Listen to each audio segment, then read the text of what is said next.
देखिए, ये तो एक बाई इलेक्शन है और पूरे कश्मीर वैली में एक ही सीट है जहाँ पे बाई इलेक्शन हो रहा है। एक जम्मू प्रांत में है जिसमें बाई इलेक्शन हो रहा है।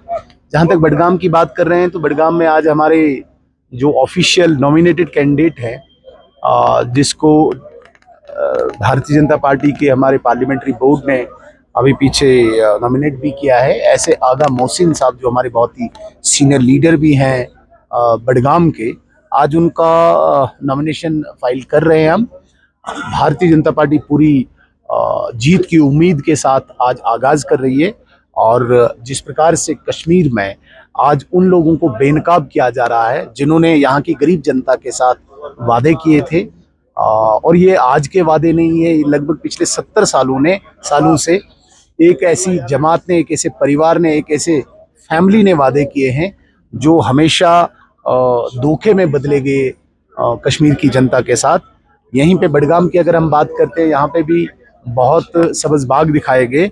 लोग इनको सबक सिखाना चाहते हैं, लोगों के पास अल्टरनेट की कमी थी। आज कहीं न कहीं नरेंद्र मोदी जी की शक्ल में एक उम्मीद दिख रही है कश्मीर की जनता को, और पूरी कोशिश करेगी पार्टी की हम ये सीट जीतें। यहाँ के लोगों से भी हम उम्मीद करते हैं कि इस बार उन लोगों को ये सबक सिखाएं जिन्होंने हमेशा कश्मीर के गरीब आवाम के साथ धोखे किए। क्योंकि 2024 में देखा जाए बीजेपी की सीट आपको लगता है नहीं, इसमें के बाद आप लगता है कि नहीं, देखिए, इसमें बात जीत हार की नहीं है।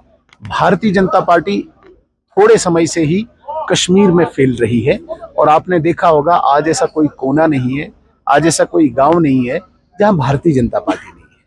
तो इसका हमें कोई मलाल भी नहीं है कि हमें कोई सीट नहीं मिली, लेकिन इस बात की हमें खुशी है कि आज हर गांव में भारतीय जनता पार्टी को लोग एक्सेप्ट कर रहे हैं। भारतीय जनता पार्टी और नरेंद्र मोदी जी की पॉलिसीज को लोग एक्सेप्ट कर रहे हैं। ये सीट जीतने में कब बदले इसका हमें इंतजार है। लेकिन जहां तक बडगाम के बाई इलेक्शन की बात हम करते हैं, अभी नेशनल कॉन्फ्रेंस एक्सपोज हुई है। एक परिवार जिसे हम अब्दुल्ला परिवार कहते हैं, वो एक्सपोज हुआ है लोगों के सामने। आप स्टेटमेंट देख लीजिए इलेक्शन से पहले का यहाँ के चीफ मिनिस्टर का, जिसने ये कहा था कि नेशनल कॉन्फ्रेंस की सरकार आने के बाद मीटर्स में लगने नहीं दूंगा, और वहीं पे कल उनकी स्टेटमेंट आती है कि अगर मेरी आंटी के घर में मीटर लगता है तो लोगों के घर में क्यों नहीं लगे। बड़ी बदकिस्मती है, उसकी आंटी पैसे वाली होगी, उसकी आंटी एक अमीर घर से निकली हुई आंटी है, गरीब आंटी के घर में तो पैसे नहीं है। उस वक्त आपने क्या बोला था, या उस वक्त झूठ बोला या आज झूठ बोला, ये झूठ बेनकाब करने के लिए हो सकता है कि बडगाम की जनता पहल करे। तो अगर देखा जाए से कर रहा है बडगाम को, क्या लगता है आपको इस साल बीजेपी को वोट मिलेगी? देखिए, हम अगर मैदान में उतरे हैं तो वोट लेने के लिए उतरे हैं, और कोई हम वैसे घूमने के लिए नहीं निकले हैं। हम प्रयास करते हैं, हम पूरे देश में इस वक्त सबसे बड़ी पार्टी है और हर जगह पे भारतीय जनता पार्टी प्रयास करती है। अब बडगाम के लोगों तक है, उनके मुस्तकबिल किसके हाथ में वो देना चाहते हैं वो उन तक है, लेकिन बीजेपी जीत की उम्मीद से ही निकली है। तो आने वाला सेशन शुरू हो रहा है, तो आने वाला सेशन अभी 23 तारीख से है और बहुत शॉर्ट सेशन रखा है, 5-6 दिन का ही रखा है। जिस प्रकार से कहा गया है कि बहुत छोटा बिजनेस है, वो भी हाफ डे रखा गया है। देखिए, लोगों की उम्मीदें जो होती है, लोगों की एक्सपेक्टेशंस, एस्पिरेशंस जो होती है, वो इलेक्टेड रिप्रेजेंटेटिव्स के द्वारा एक हाउस में डिस्कस की जाती है और सरकार उस पर अमल करती है, काफ़ी चीज़ों पे, काफ़ी पे नहीं करती है।